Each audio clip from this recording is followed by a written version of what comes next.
From Adderall to No-Dose, Monster, and Red Bull, they have one thing in common. It's all about the energy. We went around campus to find out how you get through finals week.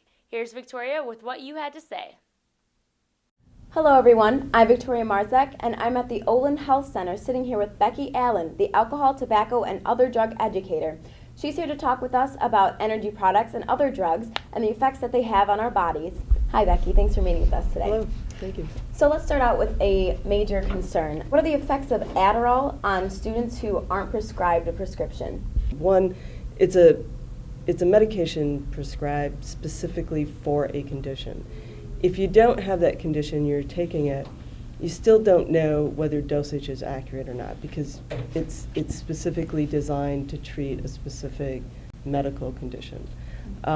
So there's that challenge. And with most drugs in a stimulant class, Adderall is a stimulant, it has the same potential side effects, meaning basically agitation, sleeplessness, irritation.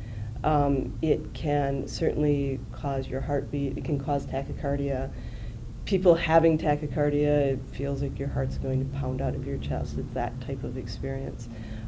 It can actually increase anxiety significantly to the point that you have what some would consider a psychotic episode, even though it may not meet the criteria for psychosis. It certainly can feel like that to the individual. After excessive consumption of energy products, do their effects lessen on students?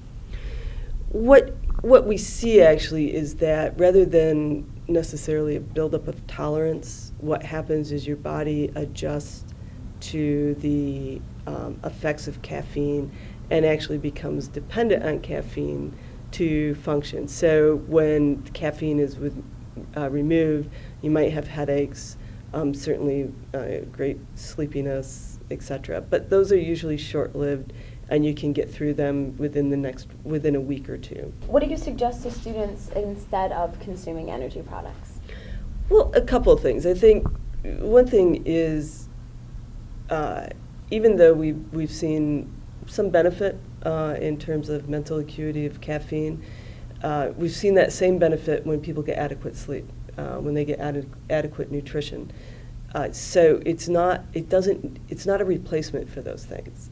Certainly, if you're sleeping well, paying attention to, getting a minimum of, usually for young people, 8 hours of sleep a night, and getting good quality rest, not going the 24-hour type of all-nighter studying.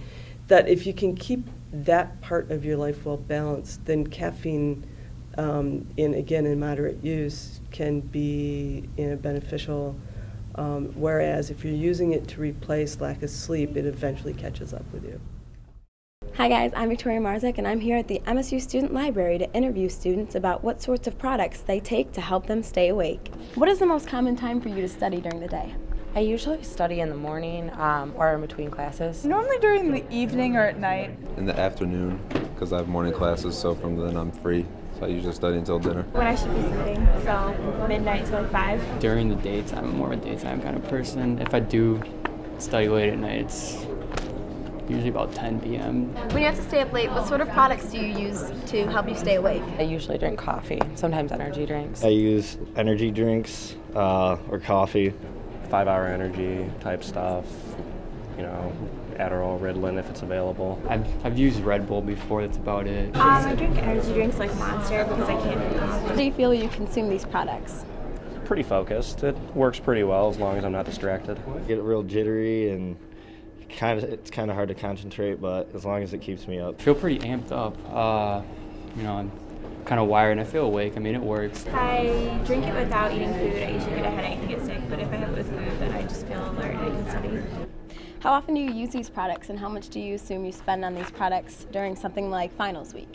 I normally use them pretty much every day that I have to study for like a big exam or finals week, and it can get pretty expensive, probably, $25, $30 during exam week. I usually just drink coffee during finals week or if I have an exam like the next day or just to stay up late because that's the effect it has on me.